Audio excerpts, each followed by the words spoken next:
live yet? All right, you guys are giving me the thumbs up. It's better than the finger I usually get. So anyway, it is Brent Leary.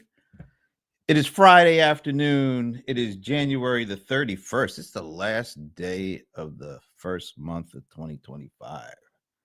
How did that happen? How did it go so quickly? Where did all this time go? I don't know. But I'm glad we're here. I'm glad we're here for the Small Biz Breakdown. It's Friday afternoon in the East Coast. It's a beautiful 64-degree day. I don't care if the clouds are out. It's 64 degrees here in Atlanta, and that's a big thing right now. So glad to be here. Glad to be joined by the crew. And if I can only get this thing to work, I'll start bringing the crew on. And there's Leland. Hey, Leland. Good morning. It is still a good morning out there for you. Yes, it is. It's good to be on. I'm glad for Friday. I'm glad for the weekend. Amen to that. All right. Next up, from Medina, it's Madam Mic Drop, even a Taylor. Hi, everyone. Great to see you all. I'm loving it. I'm really grooving on all the M's. Madam Mic Drop Marketing from Medina. Ooh. Mm. That's what, 5 M's? That's a lot of M's. Mm. Hell of a lot of M's. Not as many M's for New Jersey for Ramon Ray, but he don't need no stinking M's. He's Ramon Ray. The vacation capital of the world. Brent, Leland, and Even. Good to be here with you all. Good people. Speaking of good people, well, just speaking, John Lawson is finally here to join us. John, you made it. Good to see you. I made it. Yay! Oh my God, what are you, Froggy? You want to clear your throat there? What do you mean? You came in kind of. Oh, it came in kind of hot. Raspy. Yeah, raspy. I like it. Not the dulcet tones. Dulcet tone. Dulcet is the word of the day. It is good to see. Actually, it's good to see the bold one, the cold one, John Cold Rice. Always is. Always. I didn't go that far, but just saying. Well, who else are you going to beat up on when he's not here? Zoom. I know it's not as fun beating up on any of you guys. Brent, can I just tell you something about John? Seriously, no joking. I want to tell you something. Told me Here about we John. go. Oh boy. I'll be brief. May I, Brent? Sure. Okay. Matter of fact, I'm going to give you the full stage here. Wow. Here you go. John Lawson and I were at a mutual event together a few days ago. A lady rushes up to me and said, "Oh, I don't know if I want to talk to John because he just knows AI in itself." She shouldn't have said that, but she just knows AI. She's a good friend of mine, and so is John. And she comes up to me afterwards and says, "Oh my God, Ramon, John Lawson changed my entire outlook. He helped me with my business, and he was amazing." So I just wanted to tell you that, John, that people talk about you in the places. Really, She told me that. She rushed back and told me that. That's cool. You, John Lawson. So that's cool. What? That is a really cool story. That's cool. Thank you. Feel like I have to balance this out a little bit. Oh, John, I tried. You tried. Thank you. You know, I'm going to bounce out just a tad. So here's a picture from last week's event that I co-hosted with my partner, Paul Greenberg, the venerable Paul Greenberg, in which this is a picture of my buddy Jesus Hoyos, who's a CRM CX thought leader, analyst, influencer, particularly when it comes to Latin America. And he is holding in his hands the book that John Lawson just put out. And of course, John is there cheesing, with the obligatory smile and the finger point. I don't know why people always have to do the finger point thing, but there it is. Now, here's why I'm going to balance out what Ramon Ray said. We did a special edition of Pass the Mic in front of a live studio audience last Friday. Which sounds good so far, Brent. Sounds great so far. Yeah, it sounds good. It's really good. Okay. All right. So as we were doing, actually, and I'll make it sound a little better. So originally we were supposed to do it at a certain time, and I was supposed to be doing an interview with the president of the San Jose Sharks virtually. And unfortunately, we could not get things to work, technical difficulties. So in the lurch, the bold one, the cold one, John Cold Rice Lawson was able to join me 2 hours before we were originally going to do our show. Nice. Just so that we did not lose momentum during the day. So he comes on, and I give this really great introduction. Okay. You know, similar to like I usually do here. Yeah, right, exactly. Then we sit down, and the very first thing that I asked him about, because this is something should be top of mind, something that's really a big accomplishment. Mm-hmm. I asked him about his new book. Right. Big deal. And guess what Yeah. I asked him? What's the name of your new book? Guess what he said? I can't remember. Nothing, because he didn't know what the name of his damn new book was. So we talk, and I try to give him an opportunity to remember it. You know, You give try him a to, little like, time to maybe look it up on Amazon. Anyway, so long story short, he didn't know the name of his own book, but Oh man. he hasn't even held his own book, physically held his own book. One of my friends in my industry had the book. Jesus has the book and graciously let John Colderice Lawson hold his book for the first time at my event. So Agreed. how about that? And that's the finger point. That's the Exactly. finger point. Yeah, that's the not the finger I was using to point at the Colderice. The ball. John, remind me to never compliment you again Oh, on my Brent Leary's God. show. Remind me, John. I was saving that for 5 o'clock, but you know, That's too Ramon, you funny. made me pull it out right now. So there it is. He's All right. such a storyteller. I am a very good story. Look what I got. Anyway, Boom. he Ah, finally they- got his book. they When did came it come? Like yesterday. last night? Yeah. It came yesterday. All right. Okay. So now that we've gotten through that, you know how I like to start things off with a question. So, oh my God! Now they're all pulling out these books. Leland, Evelyn, you got yours? Not yet. We're gonna get them. We'll get them. I got mine on. If you send it to me, then I will have it. I will take pictures with it. I'll take pictures of me like eating with the book. I'll take the pouch. Awesome. We'll go do things together, me and the book. Hey, John. Okay. Oh, well, okay. That We sounds really cool. Hey, need to know John, that? I bought the book, though, John. So you know, I did He too. did. I know. He bought it. I and bought it brought on. it 'cause I bought it the I first had- day it was out and That's I right. got it on Kindle because you couldn't get it on nothing else. What's funny is though, Ramon has a video. Somebody I has a video of me signing the book, and the whole time I'm signing, he's talking about another coach and how great they are. He's like, And rightfully so. All right. Let's move Y'all this are along. so- We've had enough. We've had you're enough so John wrong to Lawson me, talk. man. All right. I'm Let's just move saying. into it. John, Get one thing started. I want to Tired say, of Brent, this stuff. John stops in midstream and says, "Oh, you're not talking about me." Oh my God. He's so vain. He probably thought this whole show was about him. Anyway, I don't know why I went to Carly Simon on that, but anyway.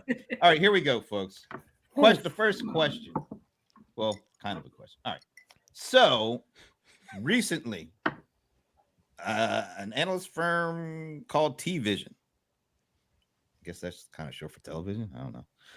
They came out with the percentage of market share of they call it the connected TV app market, which is anything that shows content like, you know, Netflix or Hulu, these kind of outlets. Gave the 2024 breakdown of the market share of all that. Would you care to guess what percentage of the connected TV app market share YouTube has? Anyone take a guess? 80%. No, I'm thinking like Oh, how many people are watching it? what through percentage YouTube? what percentage of the market? I want to say I'm thinking like 30-ish. I don't know, 27. I'm going to say 12% for 27. me. Even if 35? it's 27, I'm at 12. All right, wait a minute. All right. 12 for Ramon, 27. 27 for Ivana, 35 for me. 35 for you. I'll go 36. Let's say, look, this ain't the Price is Right, okay? I'll go 1. Right now. This is not the Price is Right. I'm not Bob Barker. Believe me. All right. But all right, so we had 12, 27, 35, and 36. Okay. What's your guess, Brent? Come on, I know the answer. Who's that? I'm going to show you the answer right now. The answer is 20.7. Who was That's what I the said. closest? I I was 27.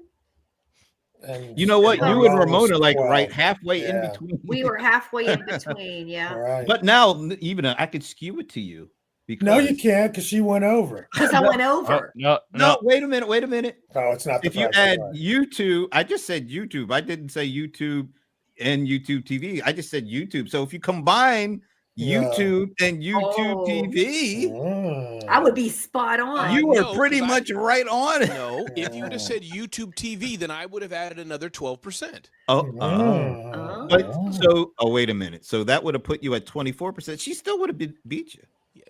If I had time, then I would have added I- 3 more. But Ramon, more, I love yeah. you so much. You can have it. I will donate Wow. my guest to you. Thank you, even. She's donating that guest in honor of your dulcet tones.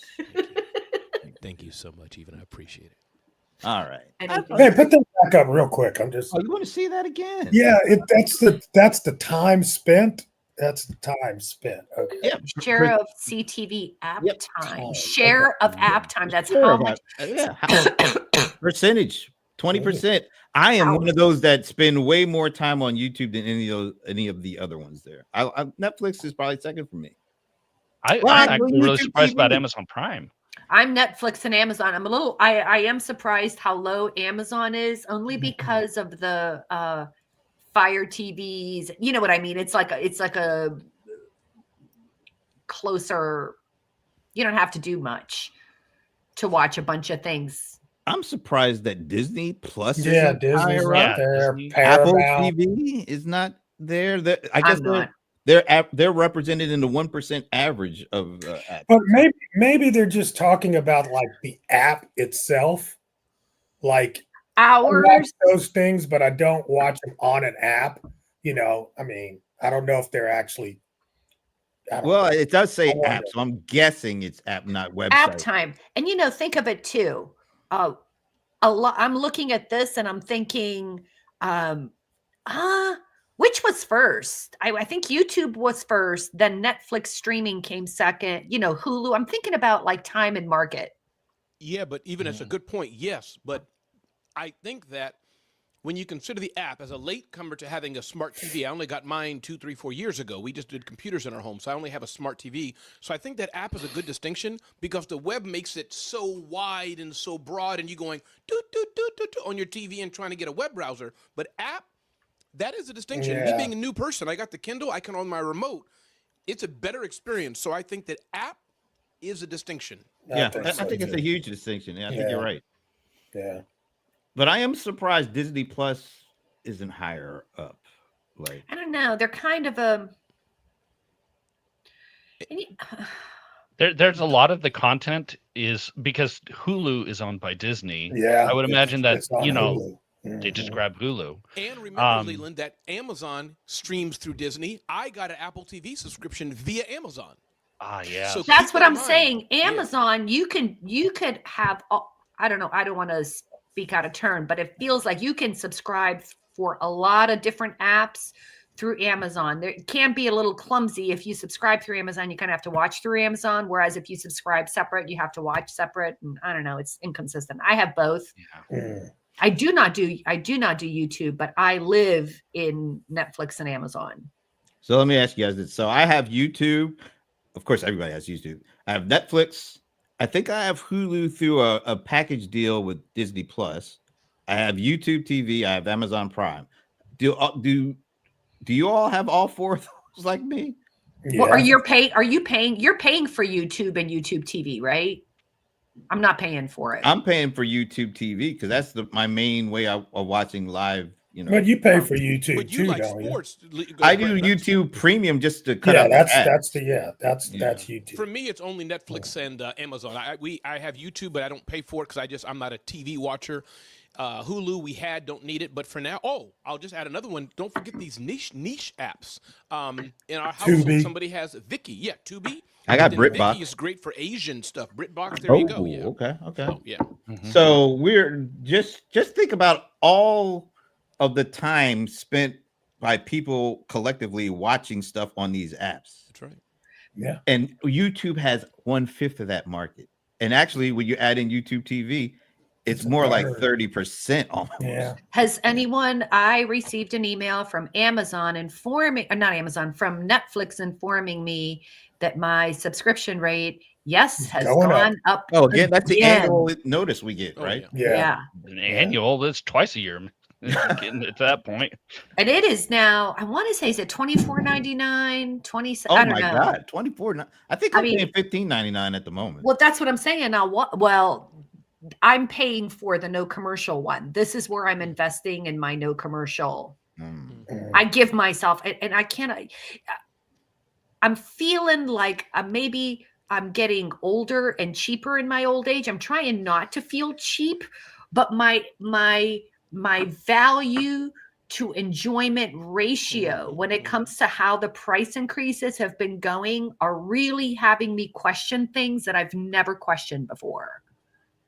I don't know if that makes sense. Do you guys get the distinction I'm making? Like, there are things I was doing that I never questioned, but as they keep raising prices, it's now having me say, hey, do I feel like I'm getting value out of this? Kind of like what Canva did. I think even that goes back also to upbringing, in my opinion, because I think that I know many people who are getting older and they go the opposite. Now that I'm getting older, comfort is first, because that's how I feel. Now, again, I've always been one. My wife is much more budget focused and frugal than I am. But now that I'm getting older, John Lawson and I, he gave routes to save money taking an Uber. I was one of the people who's like, okay, it's $300 through the snow to get through Atlanta. Boop, I'm doing it. Other people would have been like, I'm saving. But may I deviate and make one more? I hate to say so many smart comments and so many smart things in this group. But if you if you look on the apps, YouTube app is free. That has a lion's share. The other ones are paid. So let's analyze that too. The YouTube TV, 7%, that's paid. YouTube app, that's free. So I just wanted to, y'all know what I'm trying to say. Yeah. Great distinction, I think. I It think makes so. a difference. Yeah. Makes a difference. Because you ain't using the Netflix app unless you paying something, right? I Exactly. mean, and But that is a huge- YouTube is heavily commercialized. Yes. that's Yes. true. That's true. So they can And- stay free. And I You even wonder, want those customers. I wonder how they classify somebody like me who does pay YouTube Premium, so I don't get the ads. I don't know. I don't think that's part of this equation. I think everybody that uses YouTube app goes into that 20%. But what percentage of that 20% is YouTube Premium, like me, who's willing to pay some money? Yeah, I think that's in there. You think so? I think it's Yeah, I think that's all of YouTube, just because it's talking about share time. No, you're right. I'm not saying. I wonder what percentage of people of that 20% Oh, are YouTube are Premium YouTube folks who are actually Premium. paying $13 a month just not to be buried in ads. Yeah. So YouTube TV, is that like a totally separately downloadable Totally. app? No, yeah, absolutely. That's Oh. that's what like I use to cable. get the regular. Yeah, it's like the modern day cable. And a matter of fact, it used to be really a great value. It used to be a lot cheaper than cable. Now it's not so much because it's raised It's their like price. $79 Now it's 82 now. Wow. Yeah, I wouldn't. See, I mean, When I first really. started it 5 years ago or something, it was like $35. Yeah, that's And crazy. don't forget, going back to the, I think, give me a big word, even amalgamation. Is that a big word? Amalgamation means bringing together. Is that what it means? Putting together, Oh, mixing it come all on in. now, Ramon. Yeah. So that when was- you think of the amalgamation of it, guess what? I noticed, and maybe it was some time ago, but on Amazon as well, CNN live shows appear because I go on Amazon in the evening, after working on all that, and I see watch CNN live. You can't reverse it or go forward, but the live CNN in the evening is on Really? Amazon. So that's another. Wow. So they're realizing, well, that's why they spend all that money on live sports. If you gotta add content that is gonna make people watch and not just watch on their time, but watch on the regular time, and it's all coming together. It's all we're spending so much time watching stuff live, Memorex, whatever. Hey, you know what I did the first time ever? Read Is your book. yeah, that too. But you know what I did? This is there's no TikTok on there, right? First time ever. The plane crashed the other day. Ugh. I went to TikTok and did a search for New York. Footage or No, just for airplane crash, DC, and I was very. Now I see why people get news from TikTok. I was just like doing a test. I was like, let me see how good this thing is for what were the sources? Like what every channel in the world you can get a Okay. piece of. So it's basically, But it wasn't live, but there's clips right from all these different. And I was like, But wow. the professional one, John, I just want to be clear. Was it Becky like in her nightgown or in a window, or was it CNN and Fox and all those people No, on TikTok? it was actually people pulling clips down from somewhere, So, I mean, it's like, wow, okay, I get it. You do get news and very timely news from it. And what's really fun, now this you got to take with a huge grain, like a mountain of salt, like a pillar of salt, right?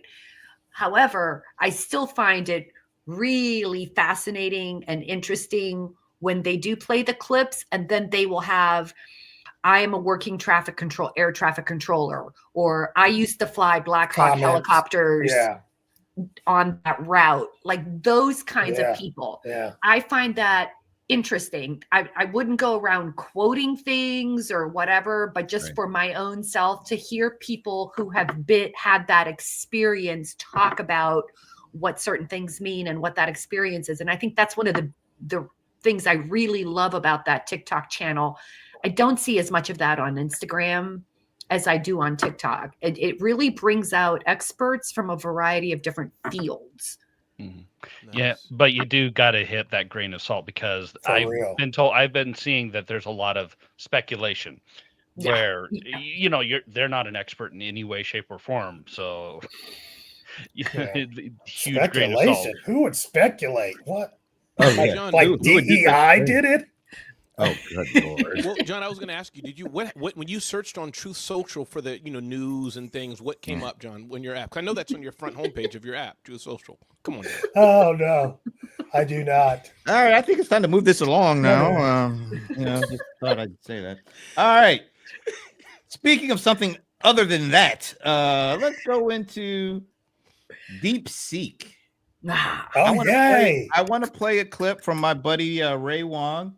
He recently joined us on CRM Players. He was when this came out on Monday, he was on CNBC, and Ray is one of the smartest, sharpest analysts out there. So I'm going to play this clip, and then we'll come back and talk about what is DeepSeek, and do small business need to worry about this. So check this out. So let's call it like it is. DeepSeek is basically a open source version, LLM, that pretty much ripped out all the OpenAI ChatGPT 4 code, personalized it to the Chinese Communist Party's requirements, and then released for free as a intelligence gathering operation. And everybody fell for it. And so it doesn't matter if it's 6 million. It doesn't matter that it's free. It doesn't matter that it disrupted the stock market for a few days. It's the equivalent of having TikTok in the US and not having Google search or Facebook in China. And so what they've basically done is say, hey, look, we're going to democratize all this AI for everybody. And in the meantime, we're going to do some data collection at the same time. And what it did was two things, which was pretty cool. One, it was a psyops. Basically, it was like, oh my God, China destroyed all these AI giants by using $6 million to make this happen. But it also put every single AI company on guard, saying, guys, are we too expensive? And I think that was an important piece of this. And so those two actions caused the stock market to tank in the middle of a tech stock week where they were reporting on earnings. But as you can tell, people kind of shrugged it off. They've now realized what it is. And Monday morning, when I said this on CNBC and I said, this is psyops, I got so much crap from folks. Right? And I was like, no, seriously, this is psyops. There's nothing here. This thing's been going on for like a couple months. I mean, they've had it out for 6 months and suddenly everybody just noticed it. But if you watched all the social media activity coming out of Pakistan and China and fake accounts out of Australia, like you knew it was a coordinated attack for the week. And that was the giveaway. Everybody looked at this and said, yeah, something is not right. So it was basically because these big companies were breaking out their earnings, they dropped it. You think it was time just for that? Oh, it was definitely timed just to take out the tech stock market, just to counter the president's investments, all those big announcements of like, we've got like, $1.1 trillion of investments coming this way. But I do have to say this, right?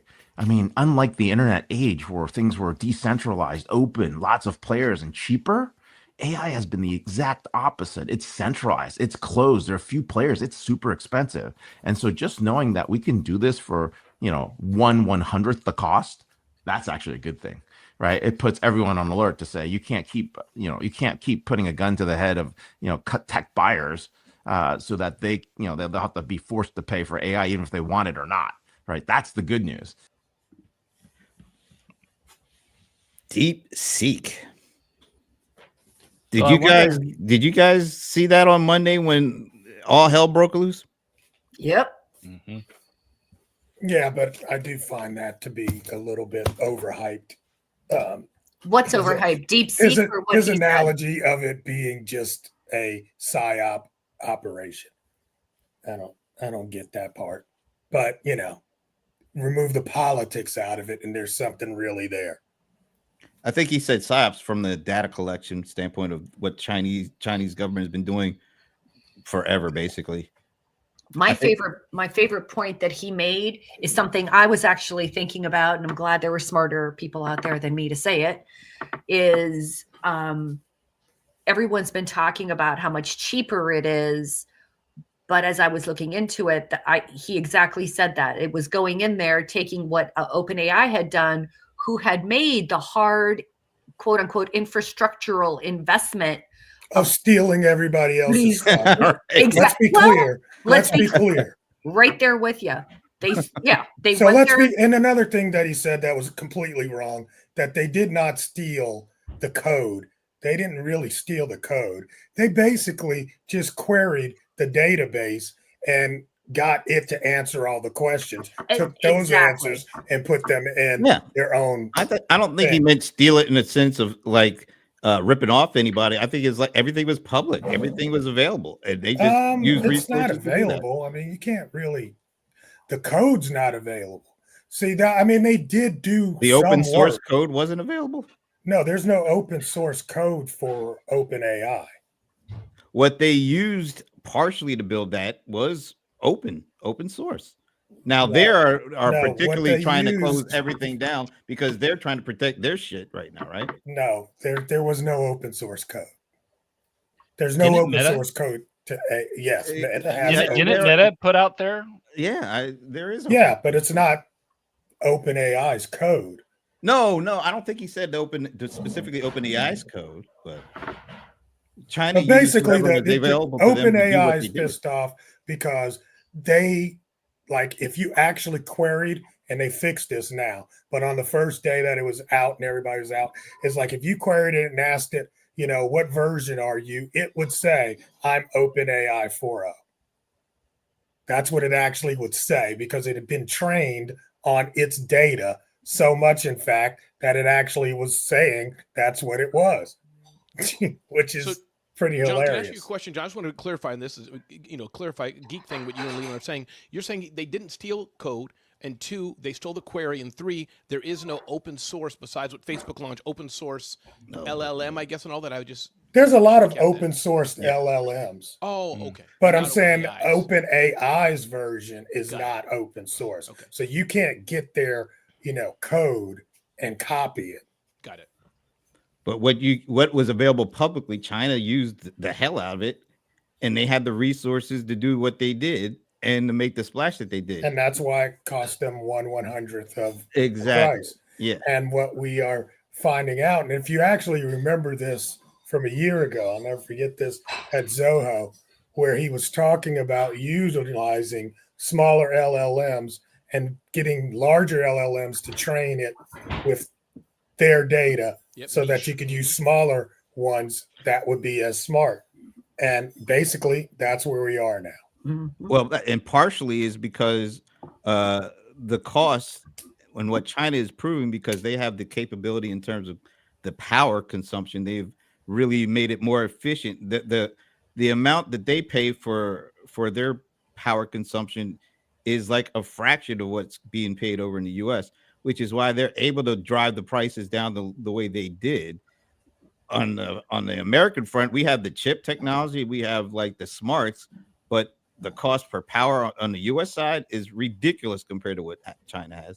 And that's why they were able to do what they did. Not everybody's going to be able to do what these guys did. Yeah.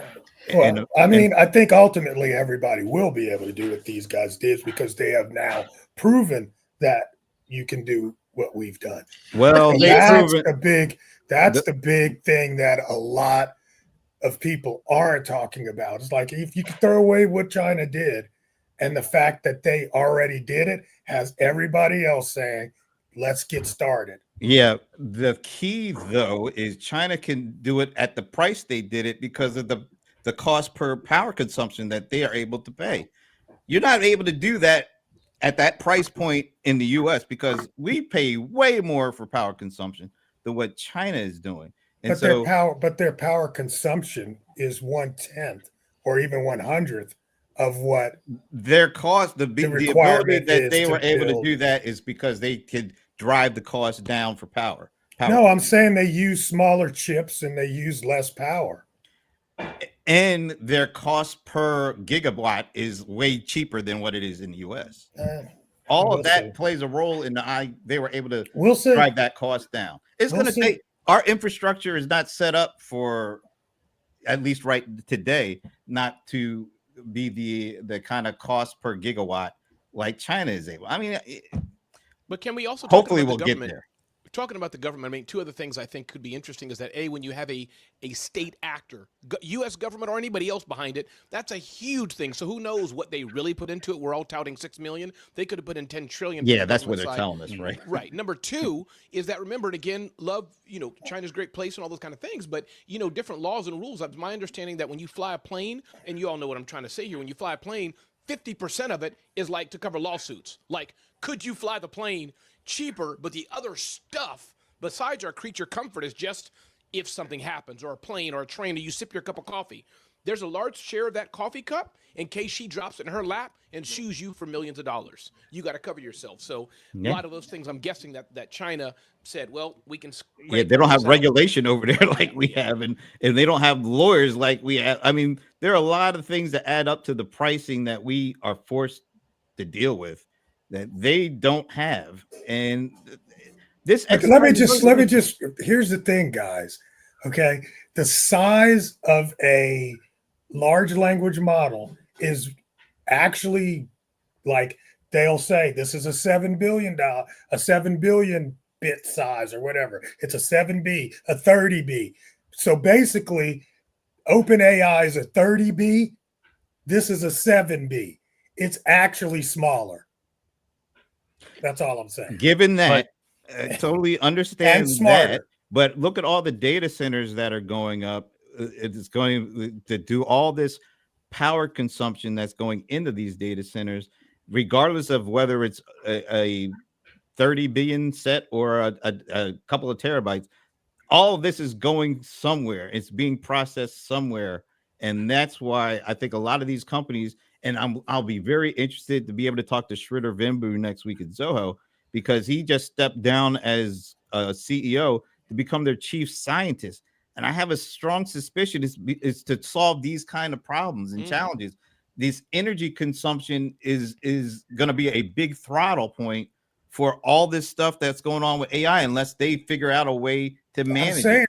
They just figured out a way. Well, that's the whole point. That's why the stock market took a dump. If you think they're going to use the Chinese way, I'm not saying it's not the Chinese way, bro. It's science. Showed the case study. It doesn't matter. That's what I'm saying. That's why he's become the chief scientist. They showed the case study that it's possible. They showed that it's possible. It's possible, but it's not going to happen like that, I don't think. And that's why these companies are trying to figure it out over here in the States. Well, I was thinking that's about why they were caught off. That's why they were caught off guard. They were totally caught off guard because they figured, look, we're going to lead because we got the most power. We're building these data centers. We're keeping our chips over here, and you're not going to get us. And we're 2 years ahead of you. Guess what? The moat's gone. No, that's and not true. Everybody's all right. Watch. I think you're partially right. I think always. Right. No, you're not always. Oh God, you can't even point to a time. I was wrong. I can ever. Except for the title of the book. Except for about half the things you say, but that's okay. There we go. But Brennan, John, doesn't this happen in life in general? Think about events. I do events all the time. Somebody does the big multi-million-dollar event. Yeah, you look at the brass tacks. What I'm trying to get to is that when the model's done, somebody else can do it much cheaper. It's good enough, and we're all like, wow, it didn't cost me $5 million to do an event. Somebody else did it for $100,000. I see this all the time. So I get it, but I'm just saying this happens in life. You're right. But they was like he was saying, is like they tried to keep this very close knit, and only the 5 of us know, and we're all, I bet you all of them are pissed off that they spent $1 million on a ticket to an inauguration. Now they wish they had that $1 million back because the motive is gone. Think so. I know, but I'm telling you, man, over the next 6-8 months, you're going to see things move even faster. I think crazy. I think what it wasn't part of that clip, but one of the really interesting things he said was that when it comes to leadership positions, when it comes to chip design, that's still in the U.S. When it comes to actually AI advancement in terms of how it's being used and deployed, that's still the AI in the U.S. But when it comes to kind of what China did in terms of taking their abilities to take somebody else's stuff and manufacture it more efficiently, that's China. China. And that's how it's been. Yeah. And that's been the manufacturing model in this country forever and ever. I don't know if it's even appropriate to talk about the quality of the user experience with DeepSeek. I've only played with it a little bit and was underwhelmed. This has not been everybody's experience. It was my experience. I was underwhelmed. However, because I chose not to download anything onto my machine, I also chose not to upload any documents into the system. So I just want to be clear that I didn't put it through its paces. But to be honest with you, the UI and the UX, like I have it up as a tab, but I've just not been happy with the results. I think what people, like John was saying, it grabbed people's attention because they pulled something off that I don't think anybody really expected them to pull off. But all it is technology allows you to accelerate stuff faster. And so, like you said, Ivana, China has been known to take what other people do and then find a way to do it more efficiently and effectively, cost effectively. So it's not like they're doing anything new. They're just taking what's out there and replicating it under their abilities to manufacture and process stuff. And I got to tell you, also they made it open source. Yeah. So then he made it open source. Right. So all their work can be built upon. And the first thing I thought of was actually Brent is Sridhar Vembu. When this thing hit, and I saw, this was right before I saw the announcement that he was going to be chief scientist.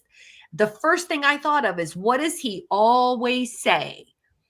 Like, as advancements in technology go up, it becomes cheaper. Software and technology should be getting cheaper and not more expensive. And I have a feeling that our boys here at home were hoping to ride that, what I'm going to start calling the Canva model. Like, we're going to treat it like it's a big feature and you're going to want to pay for it and blah, blah, blah. Pretty soon my Netflix is going to go up another 30%. Why? Because they just threw on some AI thing to tell me what I want to watch next. I mean, but it'll be free. So let's do this. This is great. This is a great segue. I'm actually going to I'm hoping I'm going to be able to do this. I'm going to make myself kind of the big screen here. So exactly what you were saying, Ivana.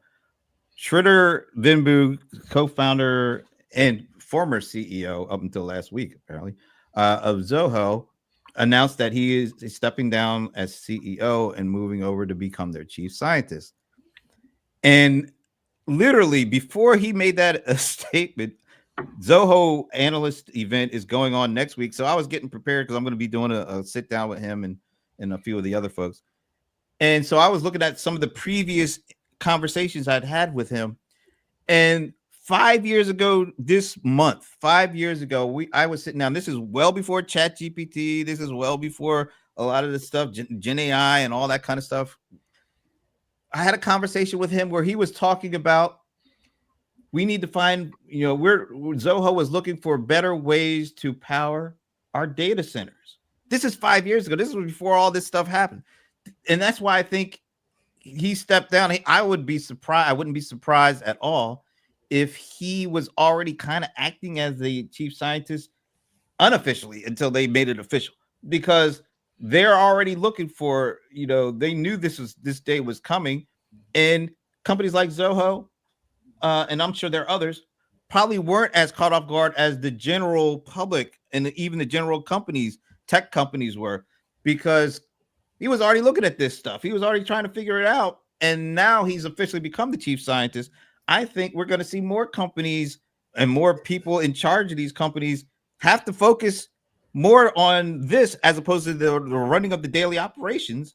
So I think you are going to see more American or companies around the world really looking at how do they meet what China kind of did, not maybe meet, but lower those prices of cost, of doing the stuff that everybody is going to request.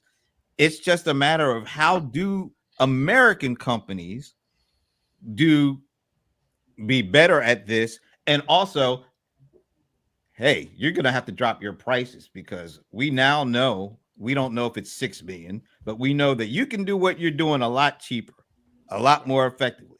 And I don't know if you can. I don't know if you can. I think you can do it a lot more. Yeah, I think you can. Is it fair to say, Brent, that Zoho does have a special DNA about them? You know them better than I do, but Sridhar and the whole team there, they're not afraid to go cheaper. They're not afraid lower prices. They're not afraid what's best for companies. So I just wanted to add that. They always kind of poke a little bit the other companies, and like they have profit Ramon, margins. They're beholden. Yeah, they've been operating like this since the beginning, so they don't have to lower cost because they are already the best value in town from a lot of people's perspective. Yeah, it's easy. There, I give a special little extra star to or whatever. That's how they're built. I mean, Brent, you and I know Sridhar himself and Raju come into a hotel in New York themselves, no PR team, no fancy, open their laptop. We have 4 applications now. Come back. We have 7. I mean, I followed Zoho for years, so kudos to them. But you know why? You know why he said, even I'll say this and get out of your way. What one of the things he said, I wish I had that clip ready, was when they were talking about this 5 years ago, he was saying we are always looking for ways to lower the cost of our customers. So it wasn't a fact that they're trying to lower it so that they can increase their margin. He's trying to lower it so that it makes it easier on their customers. And that mindset is definitely foreign to a lot of these companies. Oh my God, Brent, what a straight man, right? And this just segues into a little lesson for the small business owners. This is one of the reasons why I love Zoho so much, and I overlook a lot of user interface and things that I might not be thrilled with. And that is because they are focused first and foremost. Their goal and their vision is exactly what Brent was saying, to improve the customer experience, to lower the cost of operating your business, to not have software be this operational hurdle and cost hurdle for you. That's number one. Whereas American companies, I believe, we are still focused on shareholder value. We're still focused on inside of shareholder value is executive compensation, board compensation, all of these things, like what Ramon was saying about the airlines and the cups and the whatever, all of those things are baked into the mix. But first is shareholder value. And then, it's like, yeah, well, if we can get more people to buy from us, and how do we charge people more, and where is the money? And that, that is the conversation that I'm having all the time. And that's why I love Zoho so much. And that just shows you how your vision, your mission, and your goals can ultimately drive how you operate your business. And if there's any company I think we should look up to, it's Zoho. They have longevity. They're almost like the 21st century's version of Southwest. Remember when everybody was looking at Southwest? Airlines, they used to have that entrepreneurial spirit. There was community. There was all this stuff. You don't see that anymore.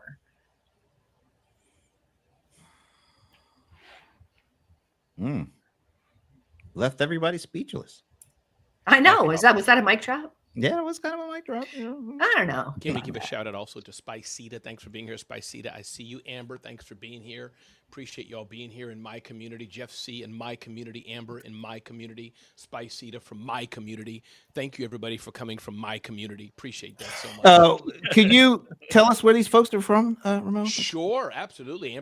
Amber Donald is an amazing, amazing human. She's from USA. We know Amber. She comes to our show, too. Okay. No, I guess he was going to. They're from my community. That's what I was. What community is? And Spicita's my accountant.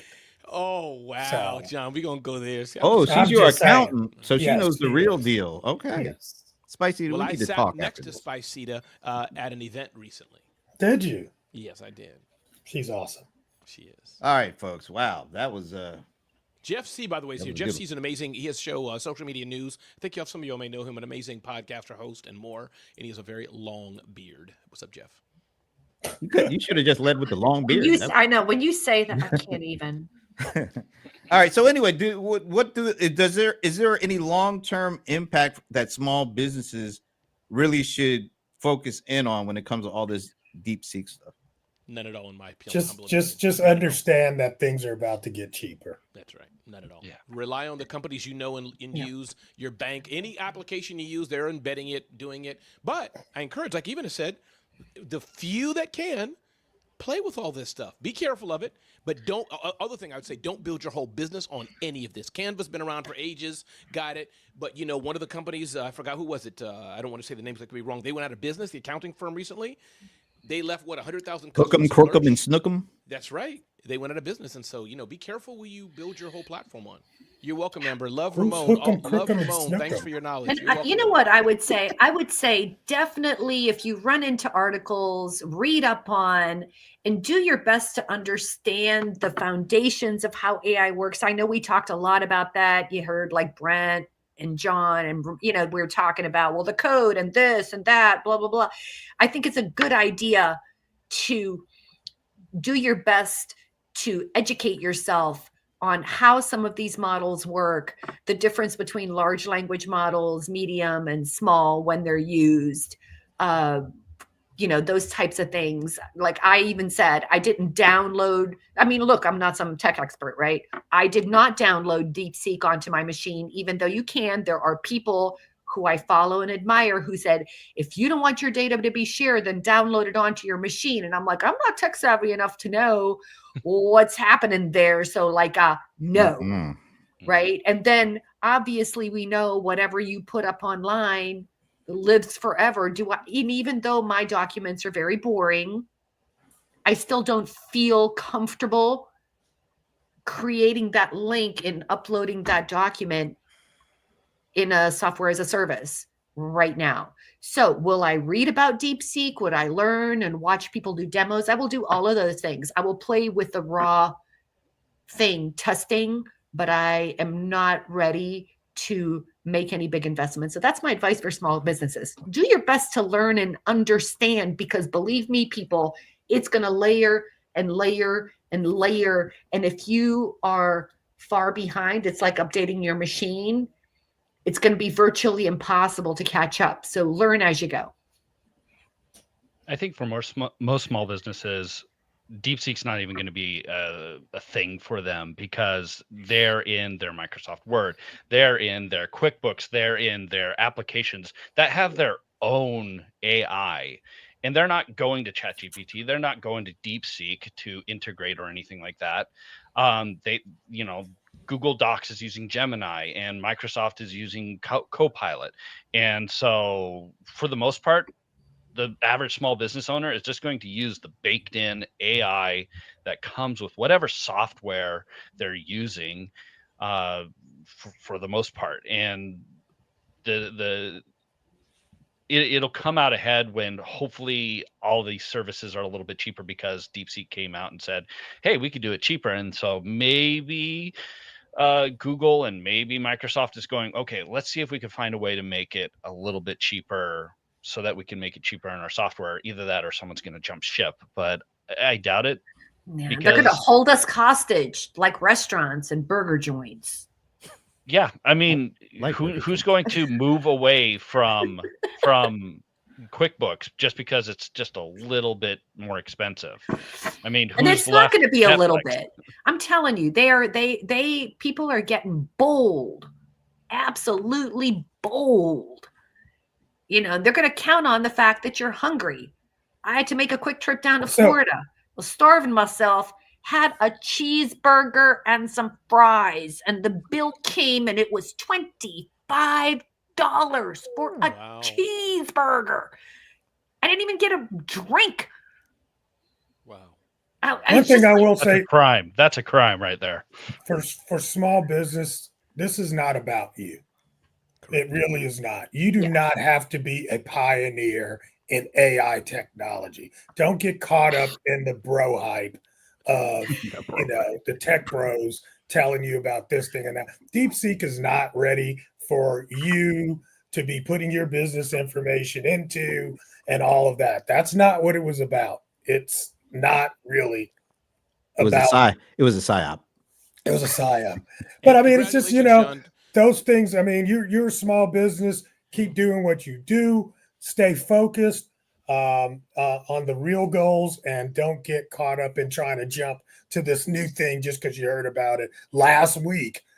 That's not what we do. We let everybody else go and take all the bullets first, and then we'll walk in and Yeah, and you can get John's new book, DeepSeek for Dummies, coming to you. No, I'm just kidding. And by the way, talking about books, Brent, shout out to Tina, also from my community, who's here. And her book is No More Traumedy. No More Traumedy. Tina Wilson, amazing. No More Traumedy. That's an interesting title. Yeah, I like that. Do you think you can remember that, John? I definitely will. Better than his own book. Let's put it like that. Anyway, all I will add to this, because I think you guys all made really great points, and this is not specific to DeepSeek. It's really specific to just AI. It feels like, and this goes back to something that Ivana said, a couple of mic drops ago, maybe a month or so ago, something like that. A lot of people are using AI to avoid things like dealing with customers, which is the absolute worst way to use this stuff. You should not be using this stuff to avoid engaging with customers. You should be using this to figure out ways to build stronger relationships with customers, whether it's via your content or through really great processes, creating great experiences, not to avoid interacting with your customer. So if you look at any of this technology through that lens, you are not going to get the best out of this technology. That's just hands. I don't care whether it's AI or DeepSeek or deep dish pizza. I don't care what it is. If you try to use this stuff to avoid interacting meaningfully with customers, whether it's just to approach them for the first time or to help them with some kind of customer service thing, that's not the way you should be looking at this stuff. That's just my public service announcement for that. Thank you. Thank you, Brent. I really hate when people think that just by throwing some AI out there that alleviates them. There's a word for you there, Ramon. Alleviates their need to actually meaningfully engage. I don't care how difficult you might think it might be, but if you don't do that, what's the point? You're easily switchable. But if you build a relationship with those folks, they're not going to switch. They'll look for ways to work with you. But I hear a lot of people trying to use AI as some kind of tonic, some kind of elixir that fixes everything, especially the stuff that you don't like, which might be talking to people. And look, I don't really necessarily like talking to a whole lot of people too, but you got to do it when you got to do it. So use the AI. It's your most cost-effective marketing. It is the fastest path to cash is to get to know your customer and to engage with your customer. And if people are so freaking eager to cut their marketing costs, then, get out there and talk to people. Anybody can look good when things are going good. Don't tell me how much man you are. Whoa. Somebody's voice really changed there. That was not me. Anyway, shout out to Pierre. Yay, Pierre's Pierre. good people. He's a Long part of the time. team here when he's able to make it. Zemana Analytics. Yeah, and Amber went all caps on us. I know. AI should be used to increase revenue and distribute more solutions and solve problems. Can we ask her? Amber? Did you say that in an angry way? Were you saying that underlining, emphasizing what Brent Passion. said? Like this. Passionate, yes. Like this. So it wasn't anger. No, it was like. It wasn't an adult It wasn't an adulterated tone. Yeah, it should have been AI. It should be and distribute more solutions and solve problems. Wow, that sounds like more of the Midnight Ramon show. Anyway, great show. Final thoughts. Let's go to Mr. Lawson. I've given you my final thought. That's my final thought. What's your final thought? It's the shiny object syndrome, where you hear something come across the news and suddenly you jump in on it because you don't want to be late to the game. Don't worry. Especially in the AI world, you're not late to this party. It's just getting started. Just getting started. Ramon, is it just getting started? It's just getting started. I was browsing in the airport, and then I was going to the library and Barnes and Nobles, and I went to January, DC on January 20th, and I came across something. It says the AI Power Move Blueprint. I got this book, and it changed my entire life. It changed my life. So my last thing of the day is to tell people the AI Power Move Blueprint by John Lawson. You all should check it out. I need a bucket. Back to you, Brent. Yeah, back to me hurling. All right, Leland. Use the tools that are tried and true. Don't just hop onto the next bandwagon because everyone's talking about it. Find something that's going to work for you and not necessarily just what John was saying, something shiny and new, stuff that works already with the kind of tools that you're using. Use the integrated AI that's in Word or in if you're wanting to. That way it's easy, it's simple, it's there. And more than likely, if you look up how do I use this on YouTube, there's 1,001 tutorials on how to do it. It's right there. It's easy. That way you're not having to start from scratch. It's already built there, ready for you to go. And last, but certainly not least, Madam Mic Drop of marketing. I am going to reiterate something I said a little bit earlier in our discussion about Zoho. If you haven't already, make improving your customer's life in whatever way you do the focus of your business. And if you do that and say, in an ideal world, this is how my customer's life, this is what their life looks like, and then you work backwards from that, I think you're going to be a lot more successful. You're going to spend a lot less time, a lot less money, and then you won't have to, you can easily, it'll be intuitively obvious to a snail as to whether some technology is there to serve you or not. Shout out to all the snails out there listening. Anyway, I'm so glad we had this conversation. This was fun. I had no idea we are going to spend the majority of the time on connected TV, market share, and DeepSeek, but I found both things really interesting, conversational, and lots of great comments from the folks watching us. So thank you for joining us. I hope you guys have a great weekend. Maybe stick around to 5 p.m. while I continue to school, Mr. Lawson, if you care to join us for that. Stop shaking your head. And have a great weekend. We will see you next Friday. Thank you, Brett. Bye. Bye, everyone.